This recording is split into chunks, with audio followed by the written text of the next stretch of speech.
నిర్మల్ జిల్లాలో రేపటి నుంచి ప్రారంభం కాబోతున్న 10th క్లాస్ ఎగ్జామ్స్ గురించి పటిష్టమైన బందోబస్తు చేపట్టడం జరుగుతుంది.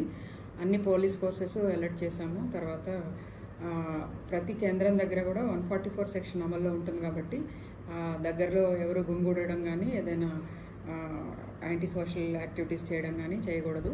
అలాగే దగ్గరలో ఉన్న ఆల్ జిరాక్స్ సెంటర్స్ క్లోజ్ చేసి ఉంచాలి.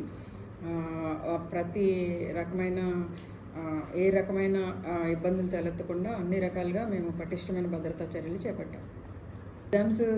ఎగ్జామ్స్ కోసము వెళ్ళే విద్యార్థులు వితిన్ టైంలో చేరుకోవాలి. ఒక 5 మినిట్స్ ముందుగానే స్టార్ట్ అయితే ఏ రకమైన ఇబ్బందులకి స్ట్రెస్కి గురి కాకుండా కూడా ముందే చేరుకోవడం జరుగుతూ ఉంటుంది. అలాగే ఎగ్జామ్కి ప్రాపర్గా ప్రిపేర్ అయ్యి మంచిగా రాయడానికి వీలుంటుంది. ఈ ఎగ్జామ్స్ రాసే విద్యార్థులందరూ కూడా ఏ రకమైన స్ట్రెస్కి గురి కాకుండా ఎగ్జామ్స్ మంచిగా రాయాలని కోరుతున్నాను. నా శుభాకాంక్షలు తెలియజేస్తున్నాను.